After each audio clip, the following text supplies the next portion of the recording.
Right now, at this exact moment, there are roughly 400,000 cattle on the move across America. Not tomorrow, not this week, right now. On highways you've driven, through states you've flown over, in the dark through the rain, across mountains and plains. An endless, invisible river of beef on wheels flowing toward your grocery store. And almost nobody knows it's happening. Welcome to Harvest Planet, the show that pulls back the curtain on the giant, invisible systems that feed the world. Today we're going on a journey most Americans have never thought about, following the path a cow takes from a ranch in the Texas Panhandle all the way to a processing facility in the Midwest. We're talking trucks, regulations, animal science, some genuinely mind-bending statistics, and the unsung heroes who make it all work. Buckle up.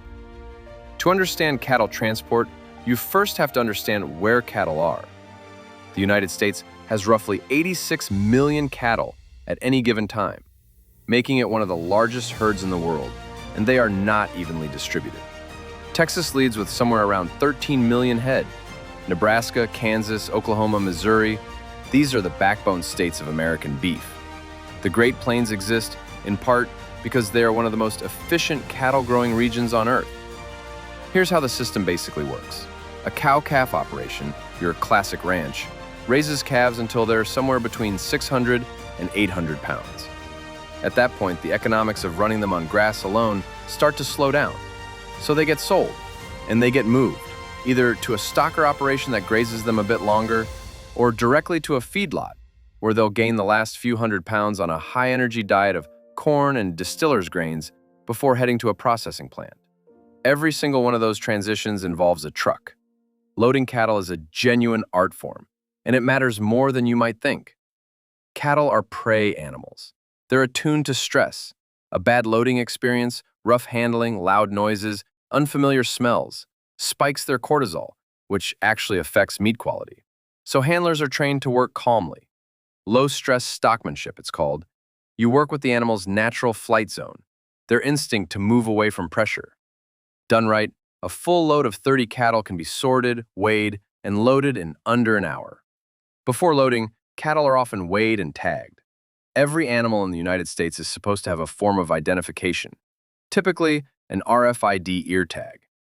This is part of USDA's animal traceability program, which matters a lot if there's ever a disease outbreak and you need to know exactly where an animal has been. Now let's talk about the trucks themselves, because they are not your typical semi-trailer. Livestock haulers are a specialized piece of equipment, and there are a few main types you'll see on American highways. The most common is the straight deck trailer, essentially a long aluminum box on wheels with ventilation slats along the sides.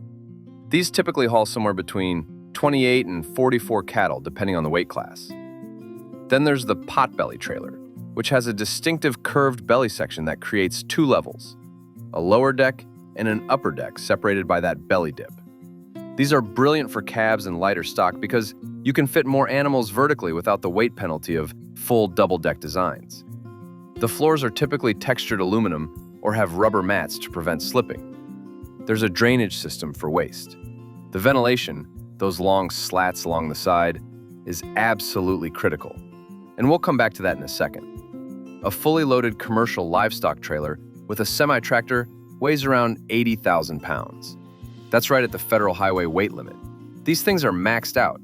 Once the gates close and the truck rolls out, the clock starts. Not figuratively, literally.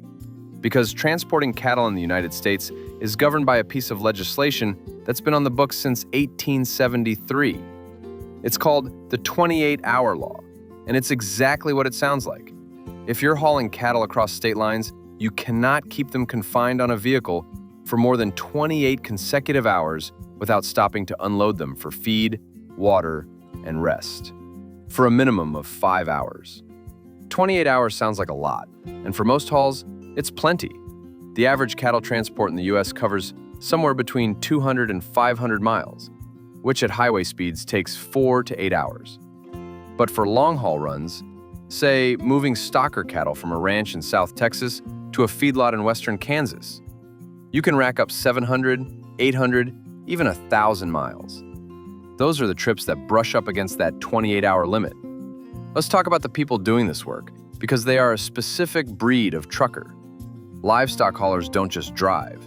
They're also, to some degree, animal handlers. They know how to read a load. They can tell when an animal is getting stressed from the sound of the trailer. They know to take corners gently, brake smoothly, avoid sudden maneuvers, because a 1,200-pound animal that loses its footing is a problem for everyone. On long hauls, the driver will check his load at every stop, peering through the ventilation slats, listening. An animal that goes down in a loaded trailer can be trampled. Part of the job is knowing how to manage that, which sometimes means physically entering the trailer on the side of the road to get a downed animal back on its feet. Livestock hauling is also one of the more grueling niches in trucking. The pay is based on a cost per mile, or a flat rate per load, but you're not making money while you're loading, waiting, or resting your cattle. There's time pressure from the rancher, the feedlot, the processing schedule. Missing a delivery window can cost thousands of dollars. And unlike regular freight, your cargo can have a bad day. Here's where things get genuinely complicated. Cattle are terrible at regulating their body temperature compared to humans. They're particularly vulnerable to two conditions: heat stress and cold stress. In the summer, when the outside temperature hits 90 degrees, the inside of a parked livestock trailer can become dangerous quickly. This is why good livestock haulers keep moving. Airflow through those ventilation slats is the entire cooling system. Researchers at Kansas State University and other ag universities have spent decades studying how to make this better, optimizing trailer ventilation design, figuring out the ideal stocking density for different weather conditions, even studying how the driving behavior of the trucker affects animal stress levels. Using heart rate monitors on calves, they found that stress spikes during the first 30 minutes of a trip, while the animals are finding their footing, and then drops back to near normal if the driver is smooth and the conditions are reasonable. The USDA's Animal and Plant Health Inspection Service, APHIS, is supposed to enforce the 28-hour law. In practice, enforcement has been spotty, and there are ongoing debates about whether the penalties are stiff enough to create real compliance. Animal welfare advocates have pushed for tighter regulations. The industry argues that the existing framework, combined with economic incentives, because stressed cattle lose weight and quality, already keeps standards high. Okay, let's zoom way out, because the scale of all this is genuinely hard to wrap your head around. According to Ohio State University research, approximately 125,000 finished cattle, the ones heading to processing, are on American highways every single day. When you add in calves, stocker cattle, breeding stock, and dairy animals, that number climbs to something like 400,000 cattle in transit on any given day. 365 days a year. Run those numbers annually, and you start to see what this system really looks like. The U.S. cattle industry moves somewhere between 60 and 80 million animal trips per year, when you account for the fact that most cattle make multiple journeys over their lifetime. Ranch to auction, auction to stocker, stocker to feedlot, feedlot to processing. That's easily 4 truck rides per animal, 4 separate loads, 4 separate drivers. And the United States has roughly 86 million cattle. Do the math. The processing plants themselves are enormous. The largest beef processing facilities in the country can harvest thousands of cattle per day. To feed one of those plants requires a near constant stream of inbound trucks. Some facilities receive 300 to 400 livestock loads in a single day. They run like airports: gates, check-in times, unloading schedules, veterinary inspection on arrival. The economics of all this are staggering. Cattle production is the single most valuable agricultural sector in the United States, accounting for roughly 22% of all agricultural cash receipts. In 2024, with cattle herds at their lowest level in 75 years, partly due to drought-forced liquidation, beef cattle prices hit all-time record highs, topping $242 per hundredweight at their peak. A single finished steer at those prices represents a roughly $2,000 animal. Now multiply that by 86 million animals, and you start to understand why even the transportation side of this business is enormous. The U.S. livestock transportation market is valued at over $22 billion annually. The truckers, the trailer manufacturers, the livestock auction houses, the feedlots, it's an entire parallel economy that most people never see, operating 24 hours a day along the same interstates everyone else is driving. And it's changing, fast. GPS tracking of livestock loads is becoming standard, not just for route optimization, but for animal welfare monitoring. Some progressive operations now use temperature sensors inside trailers that transmit real-time data to the driver and to the receiving feedlot. RFID ear tag readers at feedlot gates can scan an entire truckload in seconds, automatically logging arrival time, animal ID, and weight.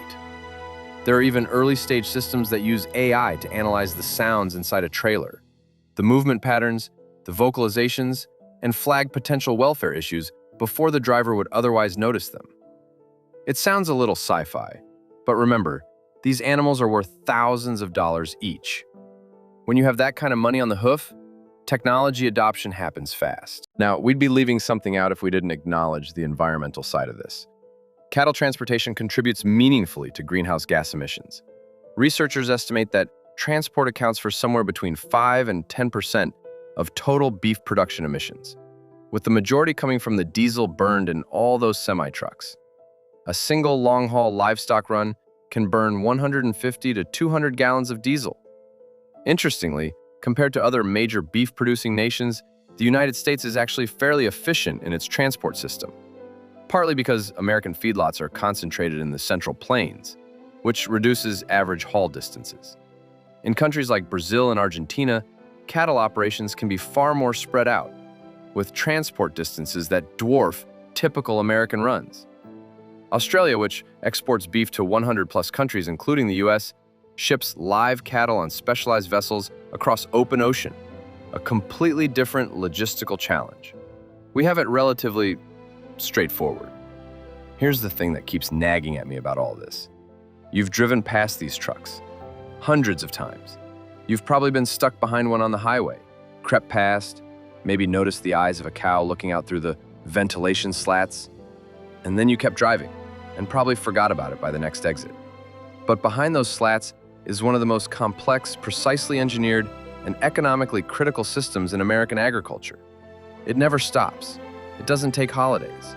And somewhere in that chain, from the ranch in the Texas Panhandle to the refrigerated case at your grocery store, someone drove through the night in a 40-ton truck to make sure it all worked.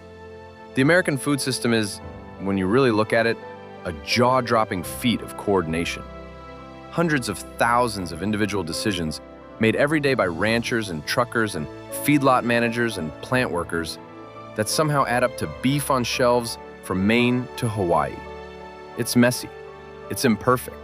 It's being disrupted by technology and squeezed by economics and debated by regulators and animal welfare advocates. But it works, at a scale that would have been unimaginable to anyone alive when the 28-hour law was first written in 1873. Next time you're on the highway and one of those big aluminum trailers rolls past you, give it a second. There's a lot more going on in there than you might think. Next up on Harvest Planet, rice. Specifically, how a grain that grows underwater in Arkansas and California manages to feed 1/3 of the human species. How do you harvest something that's sitting in a flooded field? How do you dry it, mill it, and move it? Turns out, it involves combines that float and grain towers that reach 14 stories tall. That's next. If this video made you think about something you'd driven past 100 times and never really seen, hit subscribe. We're going to keep doing that for every corner of the food system. See you next time.